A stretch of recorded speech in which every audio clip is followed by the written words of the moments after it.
Okay. Hi, everybody. Today's January 31st, 2023.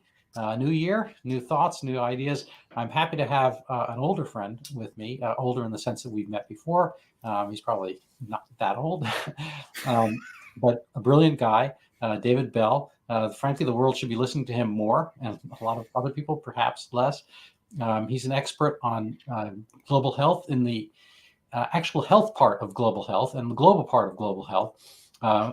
Perhaps bringing a better perspective to where our priorities should be and should have been.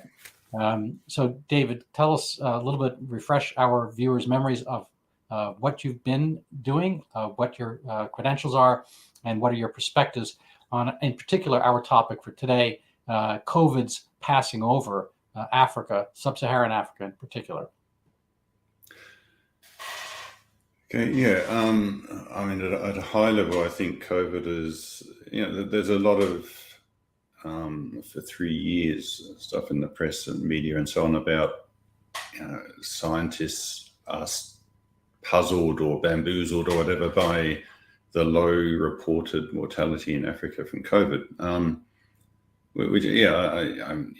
COVID in Africa, I think, has gone exactly as we would have expected.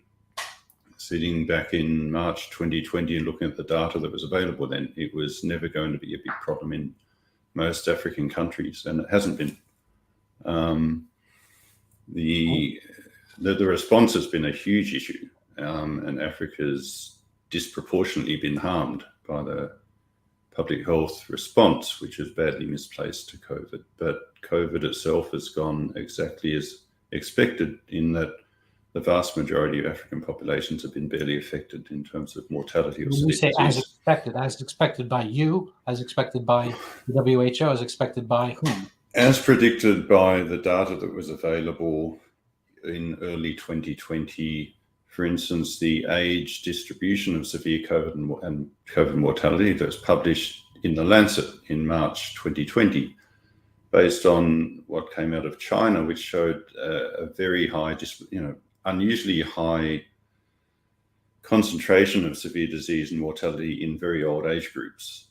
And also very quickly we knew it was in people with metabolic disease, diabetes, obesity, and that it was very rare, almost no mortality in children and young adults, especially if they are fit. So no, that's what we saw from China, is what we saw from Italy, is what we saw from all the early outbreaks. So do you count the Diamond Princess as a valid, quasi experiment? Well, not really. The Diamond Princess was all old people. What that showed was that despite it being concentrated in those age groups, most old people would be fine with COVID. It suggested there was already a significant part of either some sort of innate immunity, which is also relevant, I think, to what happened in Africa.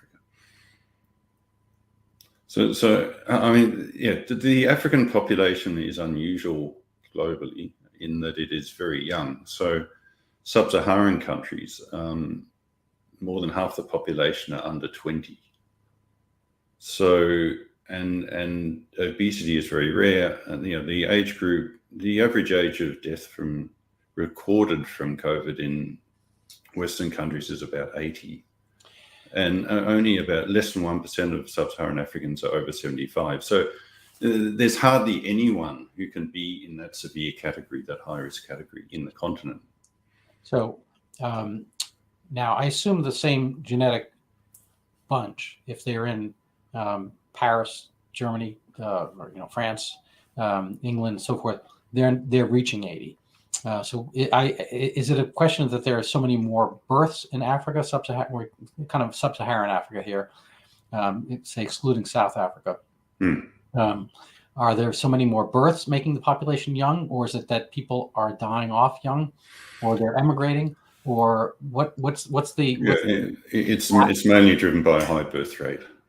So some countries such as Uganda, Niger have birth rates of, fertility rates of over 5 children per woman. So that's what's driving it. There is a lower life expectancy due to numerous other causes, but a lot of that low life expectancy is also driven by infant mortality, which skews it. So adults live fairly old, but they don't live as long on average as Western adults. But it's the very high birth rate that's driving, causes the age population to be as it is, the age pyramid. So, what it means is that if you're looking at mortality per person, you expect it to be very low, and that's what we've seen.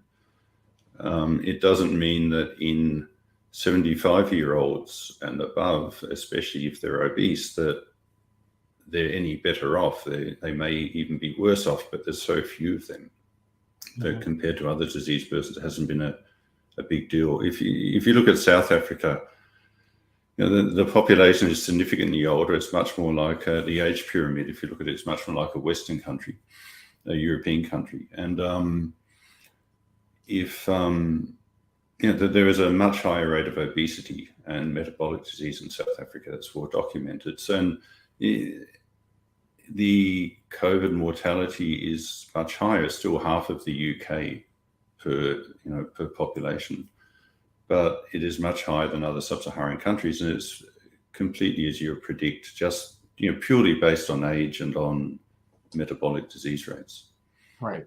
So I have this. I'm working separately on a book on cancer and some of the kind of unknown or unthought about statistics. And I don't want to get too far into that, but I've looked at the kind of demographic part of Africa in this regard, because cancer is one of those things that doesn't really show up as much in Africa. It's not as big a problem. And there's some exceptions. What is that? Is it is it the air? Is it the water? And it's an age thing. So one of the terms I don't think I came up with originally, but I heard it someplace. I haven't been able to find it anywhere aside from my own words. But is that cancer is a disease of success, in the sense that nobody wants cancer, but it's a kind of a barometer of your societal success and having people live longer. And so places where kind of like as Hobbes said, I think it was nasty, brutish, and short, you don't get to get cancer. So there've been a lot of interesting societies over the history of mankind, through antiquity. But cancer wasn't one of the cancer was not a problem for the ancient Egyptians, the ancient Greeks, and so forth, because they had reasonable societies, but they didn't live that long enough, or they couldn't diagnose, etc. And so when we talk about South Africa having the higher metabolic problems, i.e. obesity, illnesses, and things that are ancillary to that, say hypertension and potentially high cholesterol and whatnot, that's kind of like, it sounds to me that I would rather have that problem of metabolic disorder than schistosomiasis or malaria and so forth.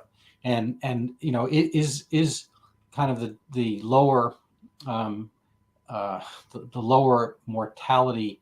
I guess I have to say this right. The lower age at which people die in a good part of say mid Africa, mid Sub-Saharan Africa, is that war, famine, illness, and what should be, I think you hinted at it earlier, what should be the WHO and or global focus on those parts of Africa, in a sense to tailor it to their needs rather than our assumptions. Yeah, so a lot of it is infant mortality. So if young children are dying, then the average age of death is much, much lower. You're pulling the average down, although the median is not so different. So in malaria, 90% of deaths from malaria, for instance, are under 5 years of age. In malnutrition-based diseases, diarrhea, pneumonia, etc., that's much more common in the presence of malnutrition, a big burden in Sub-Saharan African countries. So a lot of it is very early death, and if a child gets to say 10 or 12, then they can expect a fairly long life. There's obviously high rates of tuberculosis, HIV, etc., that hit adults. One cancer that does hit women significantly is cervical cancer. It's unusual in the cancers in that it's middle-aged women that get cervical cancer, not old age so much. Well, that's also an infectious disease, probably. I mean, it's a human. Yes, it's related to papillomavirus. Well, a lot of this is an infectious disease, and so I guess the question would be, um, there's always like the Watergate question. What did we know? How did we know it? When did we know it? But did people, I guess, in charge, WHO and all these global initiatives, did we misspend money in, say, Sub-Saharan Central Africa on vaccine pushes, and how much was spent? Well, clearly, yeah, we did. And where could that money have gone? And were other things neglected?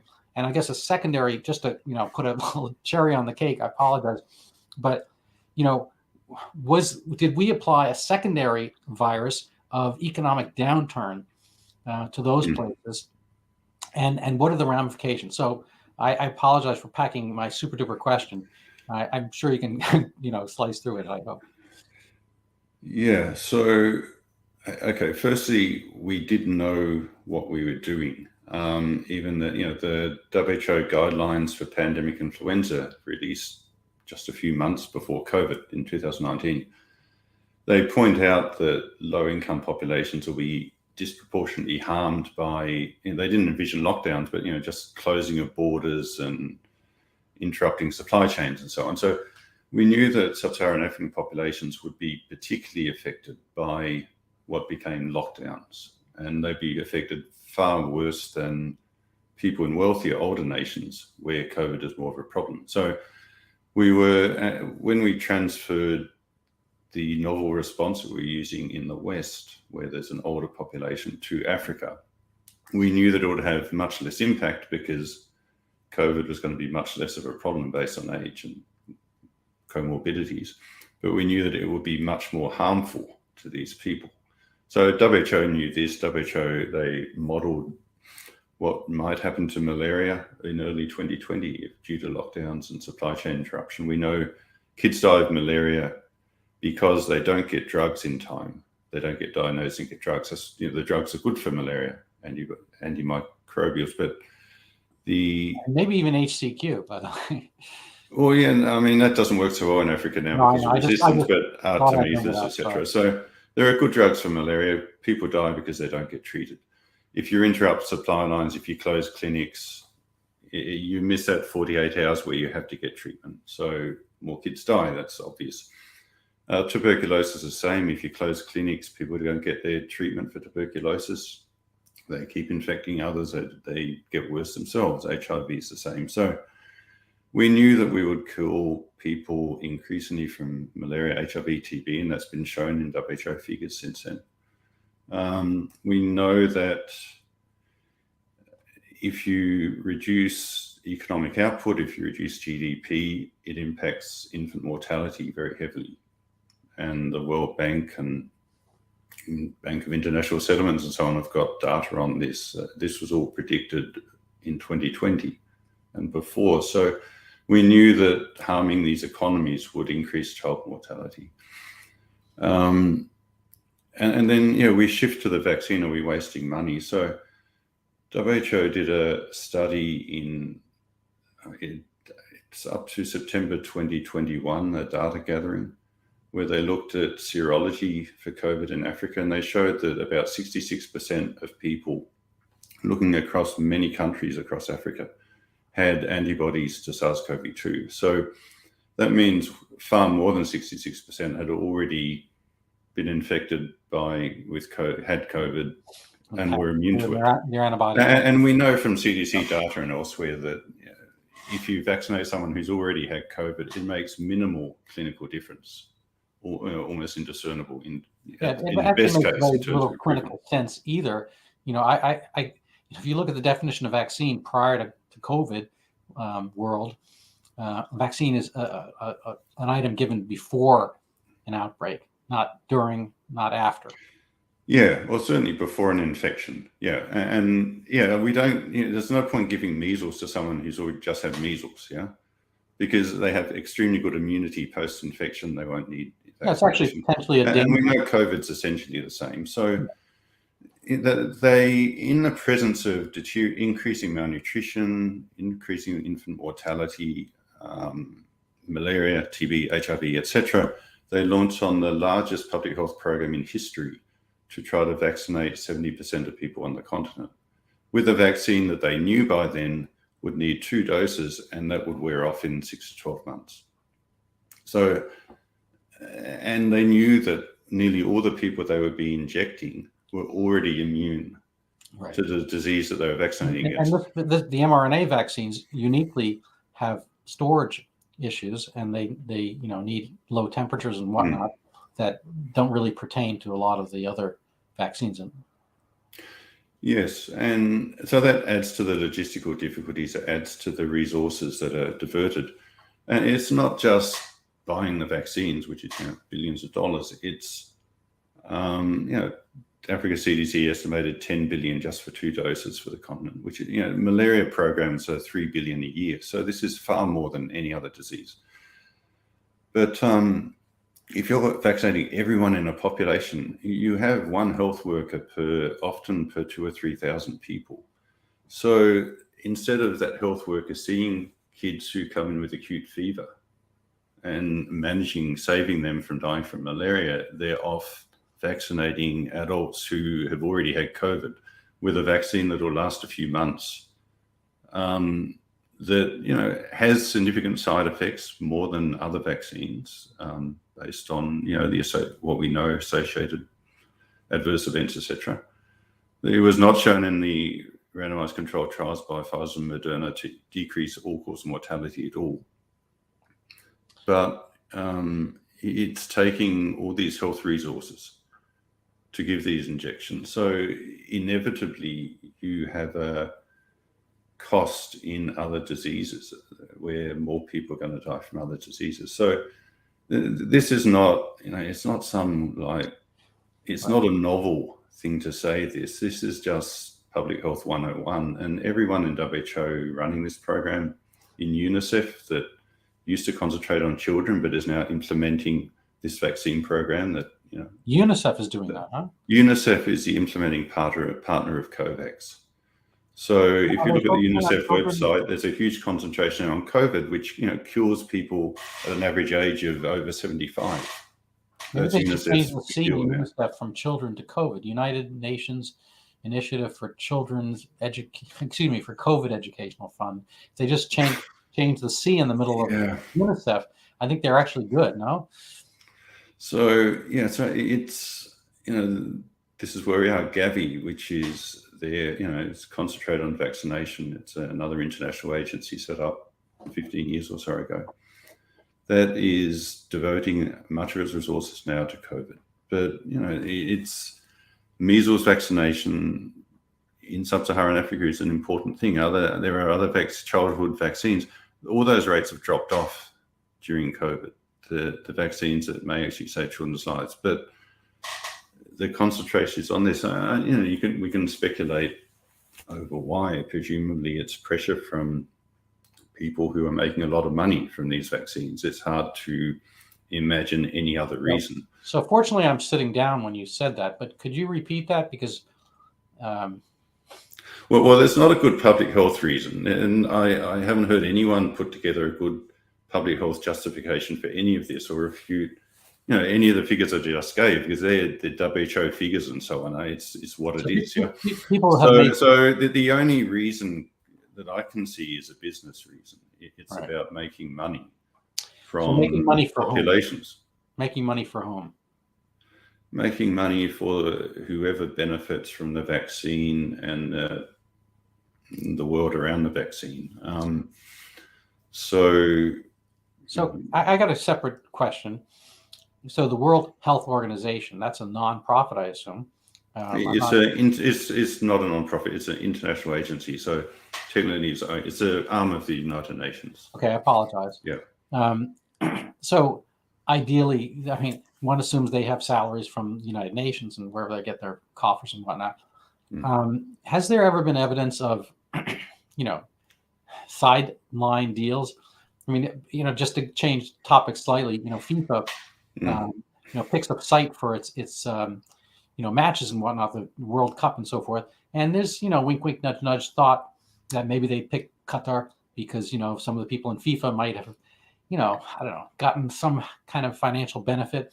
And these agencies, I assume their salaries are not super duper, but compared to, what sheiks might offer.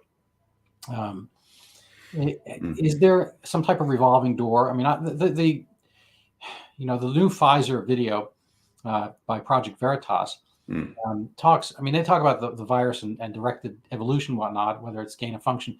I want to leave that aside. For me, the real virus is what he subtly calls I agree. Regulatory capture. Yeah. And so regulatory capture is one of these innocuous sounding terms, but what it means is basically what I call the kickback feedback loop.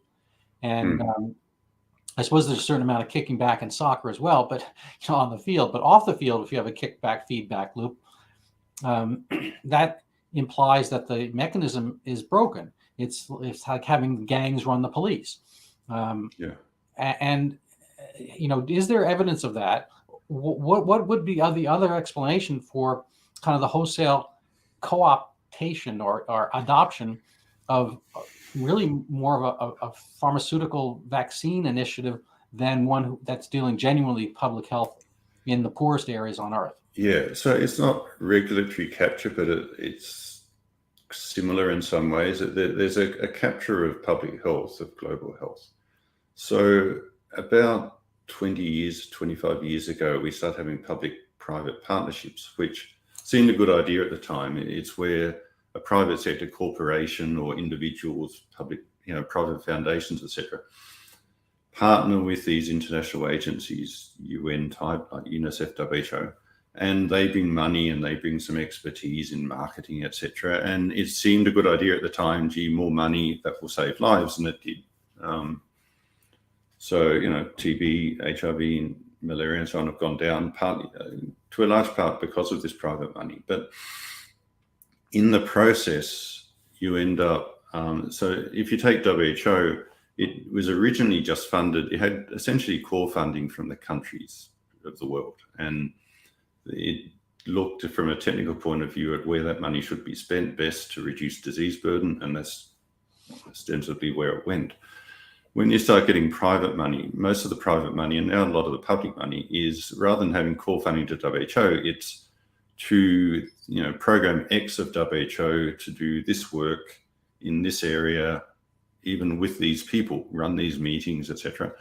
And so they're directing what WHO does with their money, and WHO doesn't or hasn't felt it can say no because it feels it needs the money. And if you're working in WHO, your salary is from WHO, but that salary is actually from the grant, the largesse of this person or this corporation or whatever that's giving money for that program.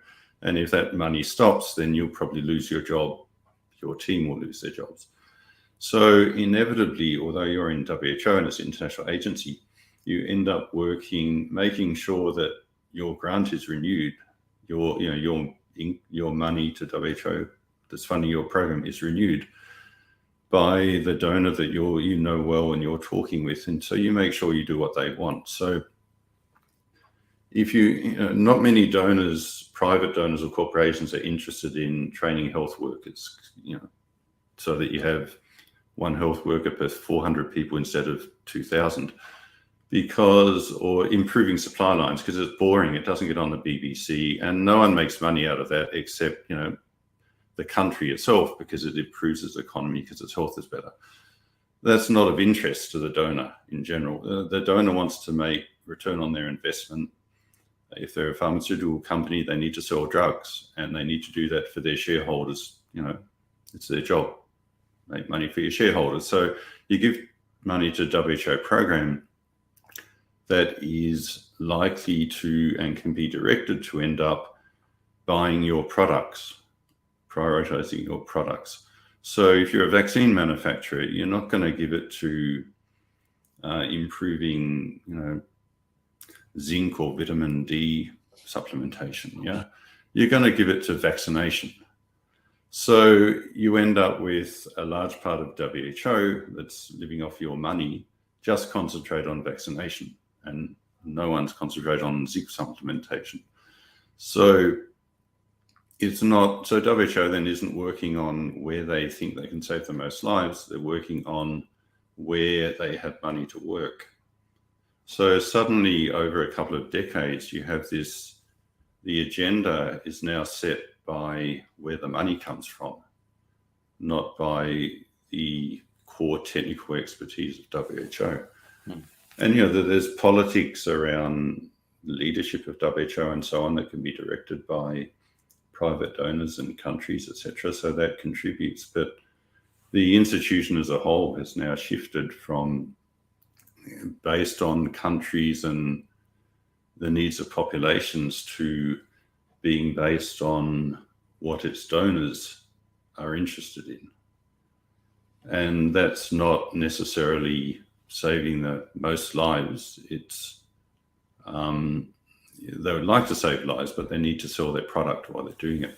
And I think COVID has been an extreme example of that, where it's now got to, you can't argue that COVAX is saving lives. It's the big COVID vaccine program, low middle income countries, COVAX. It's not, there's no evidence that it's saving lives. I mean, there's some silly modeling out there saying 20 million lives saves, etc., which makes no sense, because in the first whole year of the pandemic, as we know, nothing like that number of people died, and it's usually the first year of a pandemic that most people die. So I mean, it's just silly modeling. But so there's no good evidence that it's saving lives, and you can show on the back of an envelope that it's almost certainly costing lives because of this cost in other disease burdens, and it's costing lives that are much younger than anyone who would be saved from COVID.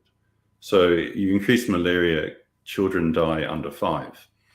The death of a 5-year-old, death is a death, but the death of a 5-year-old is a much higher burden in public health terms than the death of an 80-year-old. Yeah, and you see that in Africa. I mean, we compared a couple of years ago the COVID versus malaria, TB, and HIV. This was after a year of the pandemic in Africa, in Sub-Saharan Africa, and even in terms of mortality, COVID was, if you exclude South Africa, it's about 6% or something of mortality compared to these other diseases. If it's about half that if you look at disability adjusted life years, which takes the age, burden based on the age of death into account. So it's a tiny issue. There's even less people dying now than there was. There's a little blip late 2021 in Africa with the Delta variant, but since then, really almost no one is dying of COVID in Africa. The WHO figures I quoted, more than 2/3 of people with immunity. That was before Omicron went through. Right.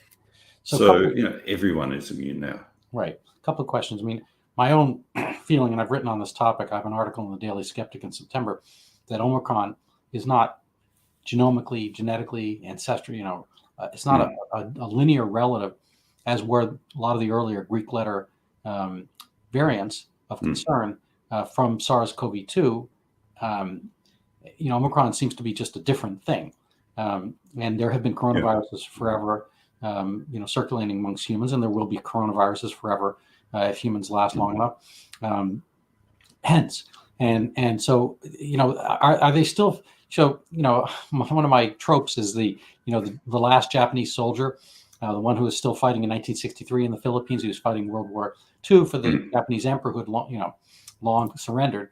Are they still promoting, the vaccine thing? Did they reach their goal of, 65, 70% or whatever it was? Are they still pushing this while Omicron is around? And Omicron is, in my view, not SARS-CoV-2. In any sense, it's not related, and it's not the same intensity, and it's probably more along the common cold type. Are they still fighting this battle like that last Japanese soldier? Yeah, I mean, certainly, if you look at the taxonomy, it's if it is SARS-CoV-2, it's from a very, very early variant before Alpha, almost. Yeah. So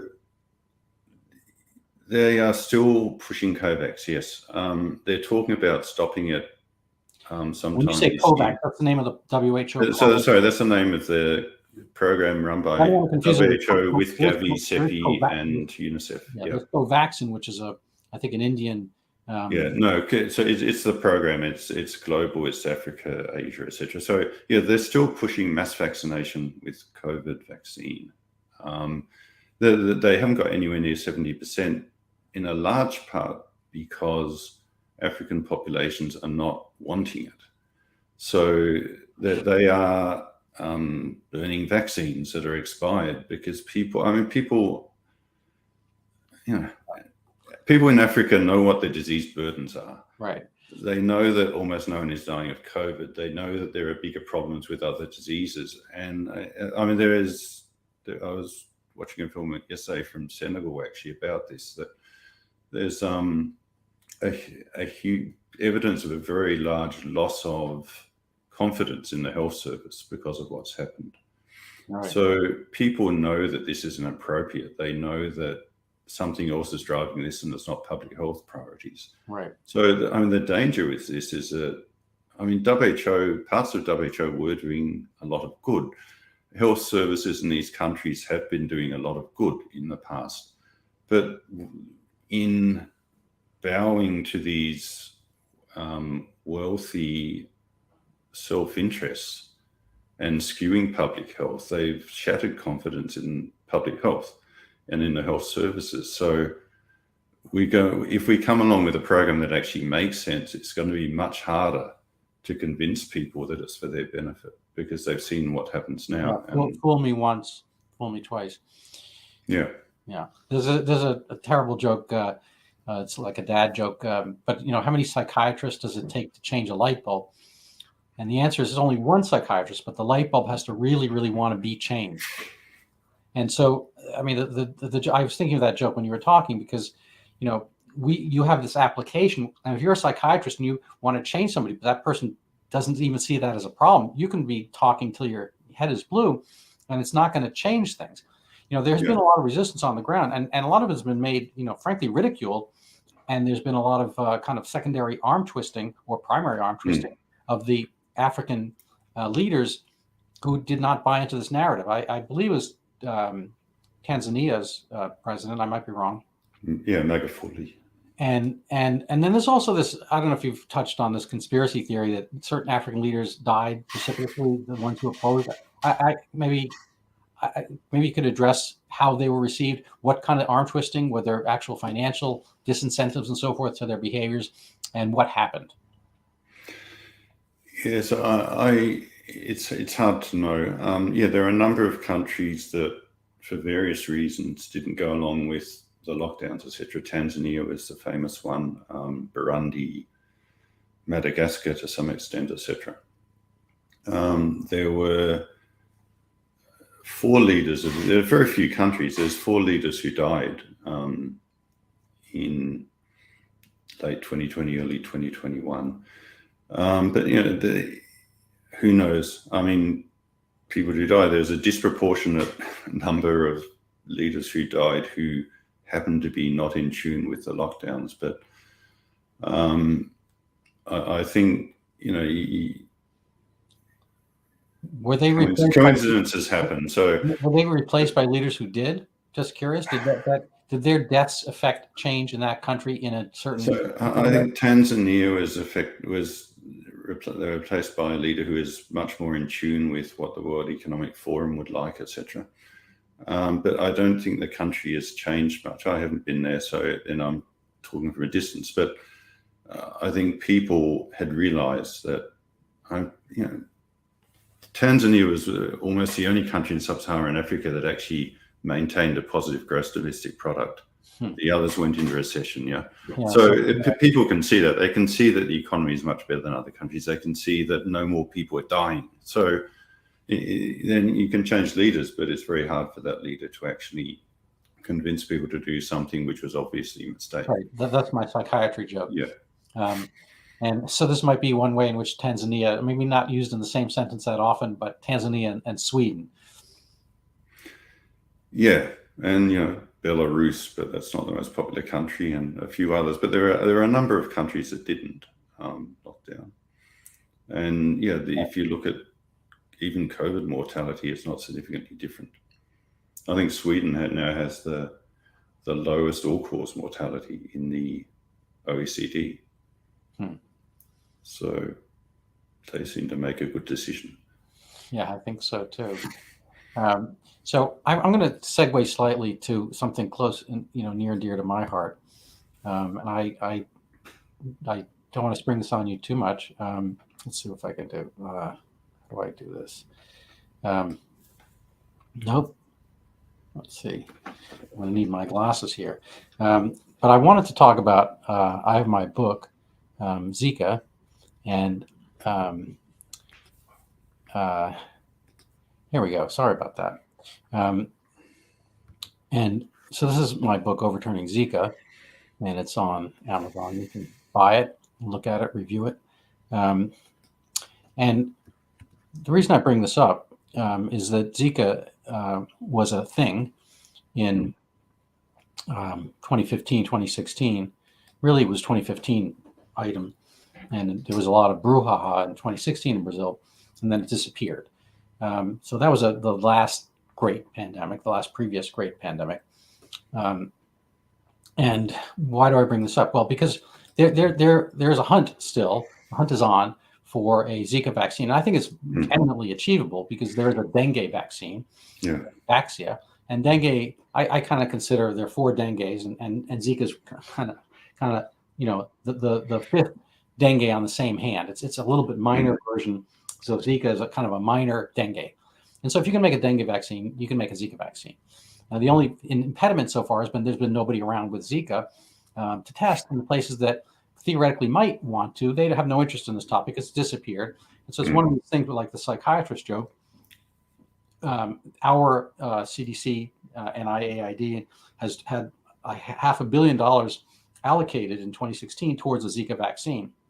And they haven't used that money up. So there's I don't know, maybe 100 million or more left. And so we offered in 2018 to spend tens of millions of dollars in Brazil and Colombia to institute a Zika vaccine trial. But because nobody had it, we would have to inject people with Zika vaccine. So we had to inject and infect Brazilians primarily with Zika. And they said, thanks, but no thanks. So they have their FDA, it's called Anvisa, that looked this over and said, money's nice, but this is a hard sell. We haven't had it for years. We don't want to, put it in the population, and God knows what will happen. Mosquitoes will pass it around, whatever. And so they said no to this. So lo and behold, we are doing this. It's called a HCT, Human Challenge Trial, which the government's own ethics panel it was a blue ribbon ethics panel by the NIH and the Walter Reed Hospital. So in 2016-17, they spent $1 million, and they came up with. They said, no way should you have human challenge trial for this, because Guatemala, Tuskegee, we've been stained by this stuff. We don't want to go out on a limb for something that is reasonably manageable by insect control and whatever. Even if you buy into the premise that Zika microcephaly is real, which I have my doubts. Anyway, so they said no to that. So lo and behold, a few years later, everyone's kind of like, maybe forgotten about this. And still right now in the Bloomberg School at Johns Hopkins by Dr. Anna Durbin, they're doing this human challenge trial unless they've already finished it. So they're enlisting and enrolling people, Americans in Baltimore, women of pregnancy age, to be injected with Zika. It's an odd choice and so forth. But that's the prologue. My question is, would a Zika vaccine, I assume, let's say they have it in the next year, what would be the next steps for the WHO if they had one in hand? And would that be wise? Yeah, it's a good example, I think, of this problem we were talking about, where the money comes from people who are interested in having a vaccine and potentially selling it. So that's what, scientists do what they're paid to do. They don't sit around and say, gee, what's the biggest burden we're going to work on today? Okay, let's do that. Here's a pot of money. They go for grants which someone is giving because they're interested in people working on their favorite area. So they work on what they're paid for, and almost exclusively, and they have to, because you've got to get bread and butter on the table. So if someone's paying for a Zika vaccine, they will work on a Zika vaccine. And unfortunately, then if someone pays for WHO to run Zika vaccination, then WHO will run probably Zika vaccination. even though, as we discussed earlier before this call, that there are almost no or virtually no reports of Zika being an active threat anywhere for the last few years. So, it will be driven not by a pull mechanism from need, from disease burden, but by a push mechanism from people who will end up making money for their shareholders. This is my kind of bait and switch issue. It seems to me, not only has there been very little in the way of Zika, but Zika microcephaly is a twofold thing.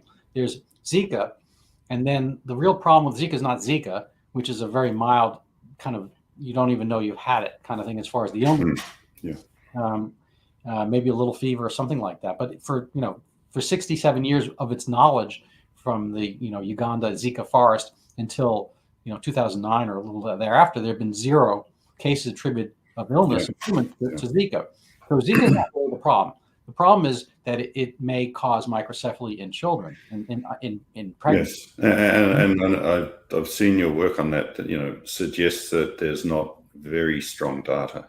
No, there never was. It was all kind of rushed. It was a rush to judgment, and I think a lot of scientists had their own personal kind of social credit, intellectual scoring, their Q score, whatever it is, go up as a result, and hasn't gone down as a result of the theories not holding water.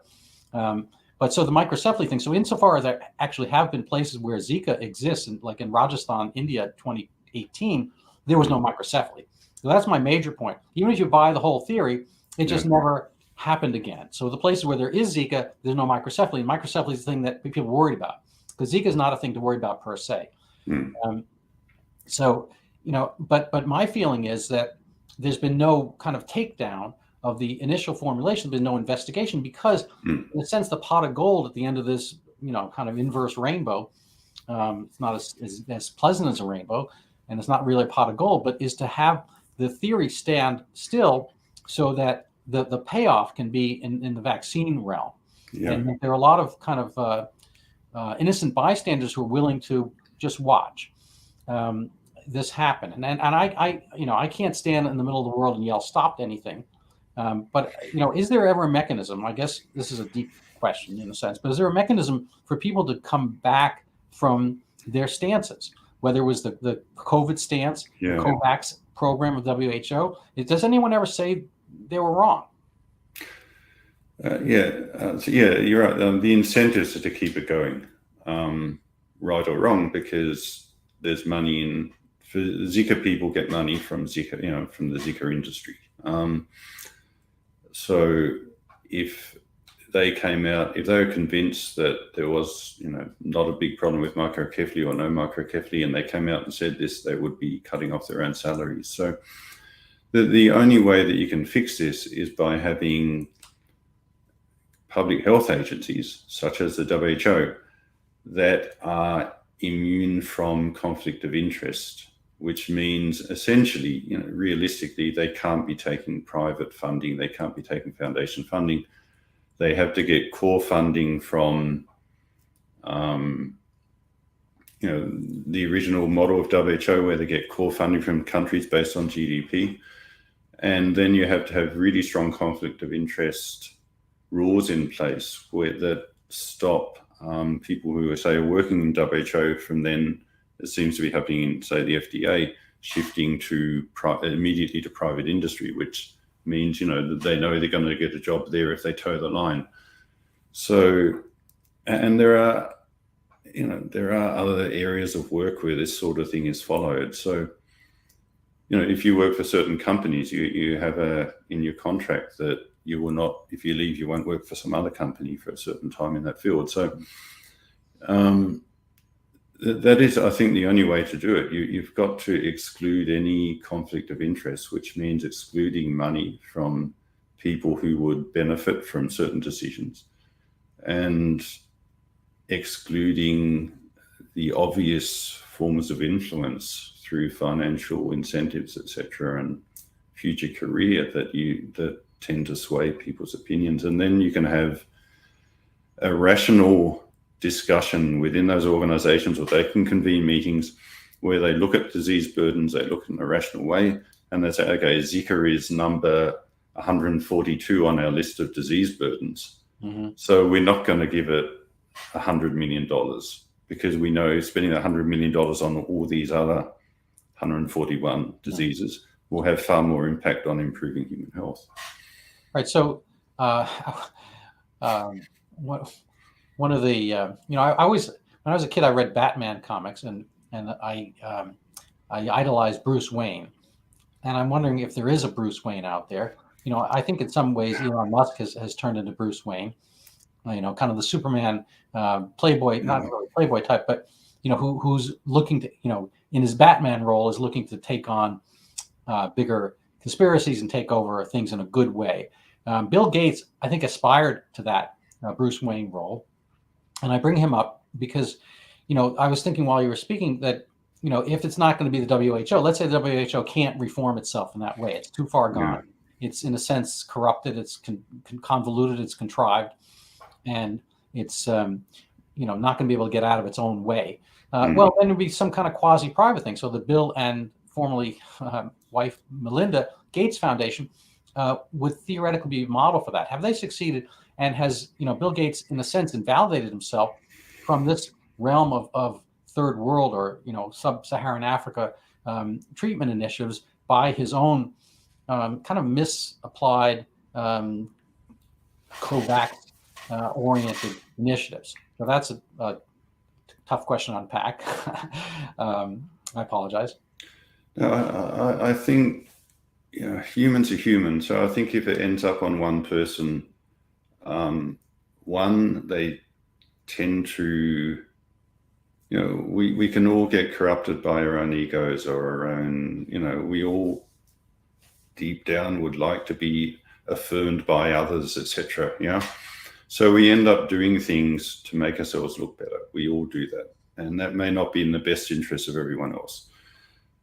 Secondly, as an individual, if we grow up in a wealthy family in the United States or Germany or something, we do not understand deep down the true needs and desires of someone in Malawi or rural Vietnam.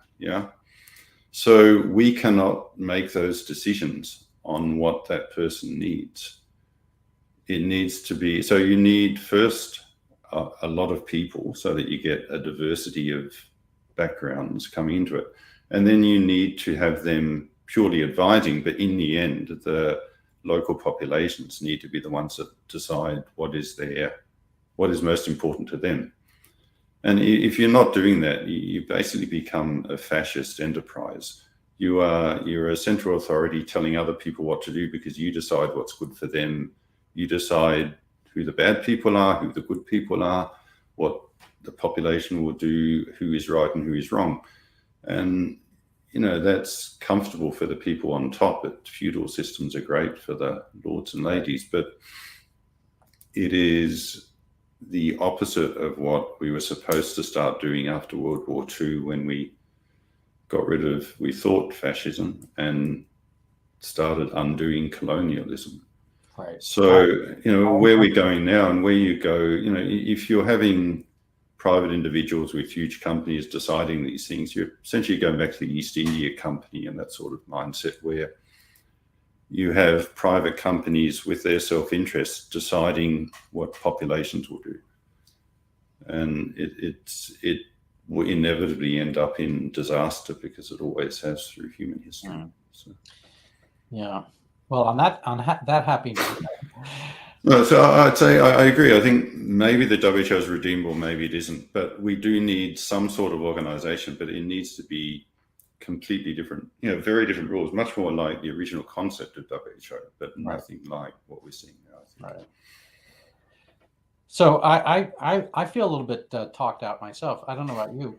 Are there any things you'd like to cover before we disappear from this video cast? No, just make the observation that COVID is not a one-off. It's not intended to be a one-off. The people who are making money out of COVID and have made tens of billions of dollars out of COVID are the same people who are on the sort of pandemic preparedness agenda where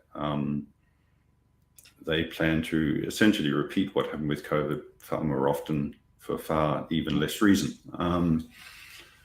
And, pandemics have happened through human history, but they're nothing like the disease burdens we get from diabetes or tuberculosis, malaria, pneumonia, whatever, all the other things that kill us. So I think the whole pandemic preparedness agenda is part of the same skewing, where money is driving public health, not after disease burden, but after profit. And I think, if we don't wake up to this, it's going to end up in this new colonialist feudal society where we have this rich public health bureaucracy at the top, not really public health, telling everyone else what to do. And COVID is a good example of how easily this can happen, but we need to wake up to this whole conflict of interest thing that seems to have been a bit of a cancer on society. Yeah, no pun intended on the cancer. That's not very positive, but yeah, it's just, we're seeing the start of, and it's not, it's very clear if you look at the World Economic Forum, Pfizer and so on, what they're planning for the future. They're planning a lot more of what we've seen in the last few years. Yeah, much more intense. I agree. I'm going to probably let you have the last word, but there's an article I just was thinking about from March 2022 by actually, I really like her work. Her name is Stephanie Nolan. She was writing for the New York Times, and she's got an article about why, a lot of the things we talked about today, why there was no COVID in Central Africa. And there's a Dr. Prabhat Jha, JHA, who heads the Center for Global Health Research in Toronto. And he was looking at Sierra Leone and other countries, but they didn't find anything. I'm just going to kind of scroll to the end of this article, basically they didn't find anything in Africa. They still haven't found anything in Africa. And this is March 2022, and he says we can't get complacent and assume Africa can't or will not go the way of India, that is with the Delta variant. He says a new variant as infectious as Omicron, but more lethal than Delta, could yet emerge, he warned, leaving Africans vulnerable unless vaccination rates increased significantly. We should really avoid the hubris that all Africa is safe. And that's the concluding sentence. So Stephanie Nolan, I think she did a really good job covering all the things, actually, a lot of things you mentioned by different analysts and so forth. So you're kind of all those analysts in one, so I have to compliment you. And there was a lot of it to do with the age, younger age and so forth. But then she the coda for her article, which I assume is the message, the take-home message, is that forget all that stuff we just wrote about that didn't happen in Africa, and that malaria is more important, and tuberculosis and HIV, and we diverted the money and all that kind of stuff. We still, can't let, we can't have the hubris. And I think it's kind of a reverse, like almost, again, getting back to my psychiatrist stuff, almost a Freudian projection, in his sense that he has the hubris. So I'm going to repeat this part. We can't get complacent and assume Africa won't get severe the way India did. And we should really avoid the hubris that all Africa is safe. I just don't, I don't know. It doesn't seem like there's data out there to convince anybody, even when the data goes against oneself. Yeah, firstly, India, they had a problem there with Delta, but it was still far less than Western countries. So we need to remember that. And there's a lot of people. There's 1.4 billion people in India, and the mortality per million is still half of what it was in, say, the UK. But we can get complacent because we know that virtually everyone in Africa has good immunity, because we know that post-infection immunity is very effective, and CDC is very clear. Studies show this very clearly. So we can get complacent in that we can say that people in Africa will continue to be at extremely low risk from this virus because of age, because of immunity, because of low metabolic disease, but also because there's evidence of cross-reactivity with T cells, etc., which was from 2020, which probably contributes as well. there's some evidence that exposure to mycobacteria is actually protective. There was work on BCG vaccines in Australia looking at this. So there's a combination of factors. There's a lot of sun, etc. And so more vitamin D. So we can be very complacent to the point that we can say that Africans are going to remain extremely low risk compared to the global population from this disease. Right. But what I don't understand is why are we complacent about rising malaria, rising TB, rising HIV, rising childhood malnutrition, and reducing GDP, which we know will convert into a very high infant mortality. Why are we complacent about that and worried about a virus that we know will remain a low burden? Right. And we can, from good public health science, show it will remain a low burden. So, this comes back to, it's exciting to talk about COVID. It's not exciting to talk about all the diseases that are actually killing people in these countries. But we're not supposed to be doing this for excitement. We're supposed to be doing it to reduce these disease burdens and actually improve people's lives. So, well, I couldn't say that better than you. And I'm very much grateful that you were able to spare some time for me and for us. And I love listening to you. They're words of wisdom, and I hope people widely share this. So if you enjoyed this, please let us know. Please share. And thank you so much, Dr. Bell. Thanks for your time, man. All right. Have a good day, everybody.